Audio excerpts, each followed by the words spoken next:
میں کچھ دن پہلے ایک جگہ تعزیت اور ڈرتا ڈرتا گیا تعزیت کرنے. پرانے جاننے والے تھے, دوستوں کا رشتہ تھا, تو میں ایک ہی بیٹا تھا, تو وہ مجھے پتا چلا کہ ٹرین ایکسیڈنٹ میں انتقال کر گیا. تو میں ڈرتے ڈرتے گیا کیونکہ معاملہ مشکوک تھا. اور جب میں تعزیت کے لیے اندر پہنچا تو ہمارے جو انکل تھے, جن کا میرے دوست تھے, وہ ان کے کچھ عزیز کہنے لگا کہ حضرت جی آپ کے ساتھ والے باہر جا سکتے ہیں؟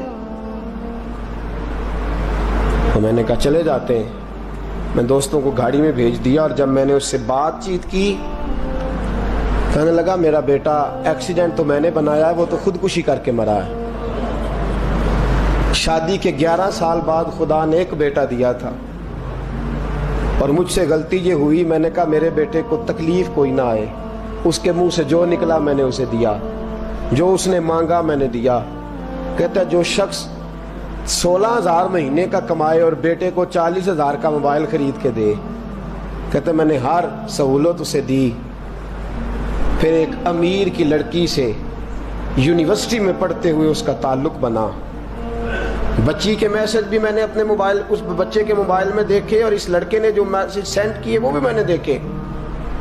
پھر میں گھر پہنچ گیا, میں نے بیٹے سے منتیں کی کہ بیٹا وہ ہمیں رشتہ نہیں دیں گے, ہماری برادری بھی چھوٹی ہے اور ہمارے جیب میں پیسے بھی کوئی نہیں. پھر میں ان کے گھر گیا, بیٹا نہ مانا, اور میں نے اس شخص کو بلا کے کہا تیری بیٹی کے میسیج ہیں, خدا را خیال کر, اور تیرے تو 7 بچے ہیں, میری گود میں تو ایک ہی پھول کھلا ہے, میں کدھر جاؤں, خیال کر. اس نے کہا دوبارہ تو نے نام لیا تو ایسے کیس میں باپ بیٹے کو پھنساؤں گا کہ ساری زندگی نکل نہیں سکو گے. نے کہا میں نے بیٹے سے کہا کہ بیٹا میں نے پگڑی تک رکھی ہے پر مجھے رشتہ نہیں ملا, تو باز آ جا. کہنے لگا 3 راتیں میرا بیٹا سویا نہیں, اور مجھے کہنے لگا حضرت جی وہ 4تھی رات سویا ہے تو دوبارہ اٹھا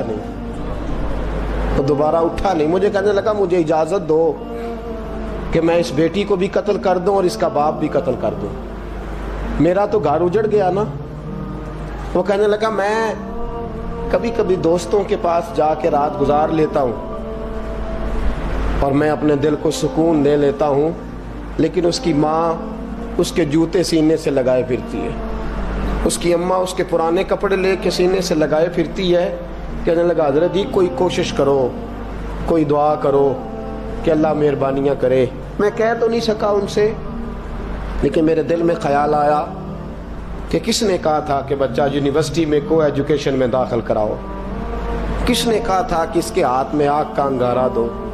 میرے دوست, آپ تیز آنچ تیز آگ جلا کے اس کے قریب مکھن رکھو, اور پھر مکھن سے کہو کہ ڈلنا نہ, پھر مکھن سے کہو کہ پگھلنا نہ.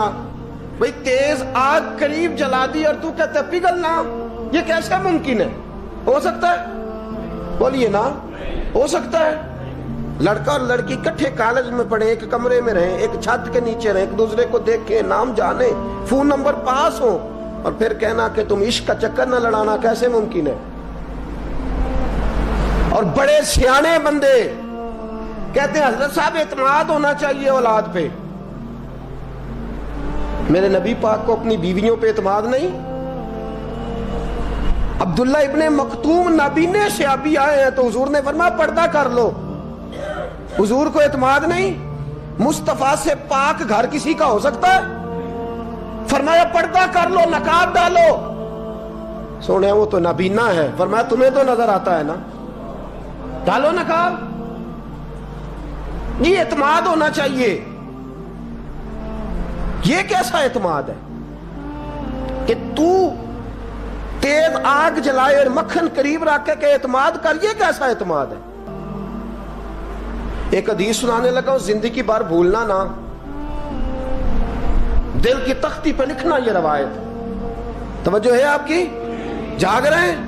باہر والوں کو میری بات کی سمجھ آ رہی ہے؟ حدیث سنانے لگا ہوں, ابن حجر اسقلانی حدیث لائے ہیں. رسول پاک صلی اللہ علیہ وسلم نے فرمایا جہاں مرد اور عورت اکیلے ہوں وہاں تیسرا شیطان ہوتا ہے. یہ تو پہلے بھی سنے ہوں گے نا اتنے لفظ. اس سے آگے ہیں ابن حجر حدیث کے لفظ لائے. یا رسول اللہ صلی اللہ تعالی علیہ وسلم، مرد اور عورت اکیلے ہوں تو تیسرا شیطان ہوتا ہے؟ حضور نے فرمایا ہاں. عرض کی حضور اگرچہ وہ نیک ہو. جاگ رہے ہیں نا آپ لوگ؟ اگرچہ وہ جہاں مرد اور عورت اکیلے ہوں وہاں تیسرا شیطان ہوتا ہے. حضور اگر وہ نیک ہو لکھ لو دل کی تختی پر. میرے رسول نے فرمایا اگر عیسیٰ کی ماں مریم بھی ہو اور زکریا کا بیٹا یحییٰ بھی ہو تو میں ان دونوں کو بھی اکیلا بیٹھنے کی اجازت نہیں دے سکتا. فرمایا عیسیٰ کی ماں مریم جو رہی مسجد میں، پلی مسجد میں، جس کی پاکیزگی کا اعلان قرآن کر رہا ہے، عیسیٰ کی ماں مریم. اور فرمایا یحییٰ صرف نبی نہیں، نبی کے بیٹے بھی ہیں. زکریا بن یحییٰ. فرمایا اگر یہ دونوں بھی ہوں، ایک نبی ہو اور ایک ولی ہو، مریم اور یحییٰ بھی ہو، مریم اور زکریا بھی ہو، فرمایا میں ان کو بھی اکیلے بیٹھنے کی اجازت ہے. تو کس نیکی اور پرہیزگاری کی بات کرتا ہے؟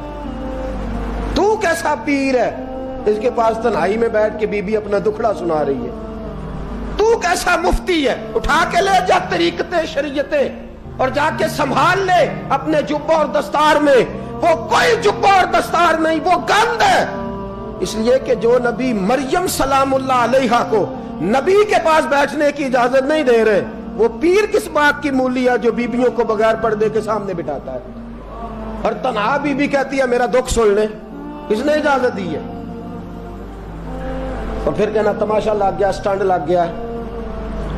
یہ شریعت بیان کر رہا ہوں، رسول اللہ کا فرمان بیان کر رہا ہوں، اور اس سے آگے ہمیں کسی دلیل کی ضرورت بالکل نہیں ہے.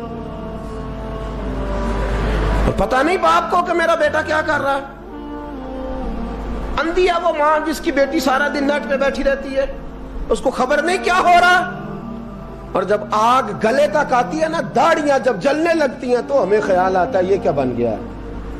اور جب ماں کا دوپٹہ کھینچنے لگتا ہے نا سگا بیٹا کہ چل میرا رشتہ مانگ، پھر اس کو پتا چلتا ہے کہ یہ تو معاملہ ہی بڑا خراب کر لیا میں نے. میرے دوست، جوانی زیادہ پیسے کمانے کا نام نہیں. اگر تو قیمتی کپڑے پہنتا ہے تو تو جوان نہیں. تو 50 کلو وزن بائیں ہاتھ سے اٹھا لیتا تو تو جوان نہیں. اگر تو ڈگریوں کا ڈھیر لگایا ہے اور تیرا دراز اور الماری بھر گئے ہیں تو تو جوان نہیں. اور اگر تو نے اپنے خاندان اور معاشرے میں اونچا افسر بن کے نام کما لیا تو جوان نہیں. جوان اس کو کہتے ہیں جس کی جوانی پاکیزہ ہوتی ہے. جوان اس کو کہتے ہیں جس کی نظر جھکی ہوئی ہوتی ہے. جوان اس کو کہتے ہیں جو حیا کا پتلا ہو. جوان اس کو کہتے ہیں جو شرم کا پیکر ہو. جوان اس کو کہتے ہیں جس کی نظر سے معاشرے کی بہو بیٹیاں بچی ہو. جوان وہ ہوتا ہے، جوان بھی ہو پاکیزہ بھی ہو. جوان وہ ہوتا ہے کہ میرے رسول پاک نے فرمایا صبح قیامت اللہ عرش کے سیدھے جانب جوان کھڑا کرے گا. 30 سال کا جوان، چڑھتی جوانی، خوبصورت آنکھیں، روشن چہرہ، اس کا وجود طاقت والا. نبی آگے بڑھ کے پوچھیں گے یا اللہ یہ کون ہے جو تیرے دائیں جانب کھڑا ہے؟ اللہ فرمائے گا یہ وہ جوان ہے کہ خوبصورت عورت نے اسے کہا تھا میرے ساتھ منہ کالا کر لے، پر اس نے نظر جھکا کے کہا تھا انی اخاف اللہ. نہ بھائی میں تو اپنے اللہ سے ڈرتا ہوں. فرمایا یہ پاک جوانی والا ہے، یہ حاجی نہیں، نمازی نہیں، یہ ولی نہیں، یہ صوفی نہیں، یہ وہ نہیں جو غوث زماں ہو، قطب دورہ ہو، پیر طریقت نہیں، مفتی وقت نہیں. یہ خالی جوان ہے پر پاک جوانی لے کے آیا ہے. یہ خالی جوان ہے پر پاکیزہ جوانی لے کے آیا. یہ خالی جوان ہے پر اس کی نظروں میں حیا بڑی ہے. یہ پاک، یہ کیا تماشا لگ گیا عشق کا چکر.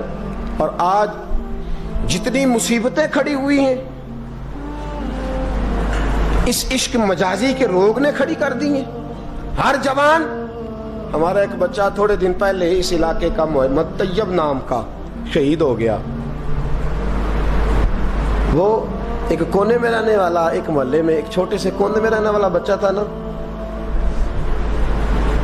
میرے ساتھ دوست موجود ہیں. صبح سے لے کر ساری رات میں افسوس کرتا رہا میں جنازے میں کیوں نہیں گیا, میں جنازے میں کیوں نہیں گیا. وہ بچہ پاک فوج کا وہ شہادت اختیار کر گیا تو فخر سے سر بلند کر گیا اپنا. لیکن جو بی بی کے لیے ساری رات روتے رہتے ہیں وہ شہید ہو سکیں گے؟ جو ساری رات ٹھنڈ میں کھڑے ہو کے عورت کے ساتھ گفتگو کرتے رہتے ہیں اور جو سارا دن دل میں گند رکھتے ہیں بی بی کے لیے, ان کے ہاتھ میں تلوار آئے گی؟ یہ بہو بیٹیوں کی عزتیں بچا سکیں گے؟ عافیہ صدیقیہ جیلوں میں جل گئی امریکہ کی, اور وہ جب بھی خط لکھتی تھی کہتی تھی کوئی محمد بن قاسم نہیں بچا, وہ کہتی تھی کوئی شہاب الدین غوری نہیں بچا.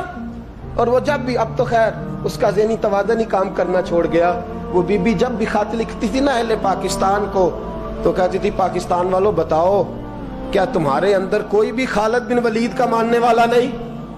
کیا کوئی نہیں تمہارے اندر جو علی کے نام کا نعرہ لگانے والا ہو؟ کوئی نہیں بچا جو فاروق اعظم کی سیرت کو فالو کرنے والا ہو.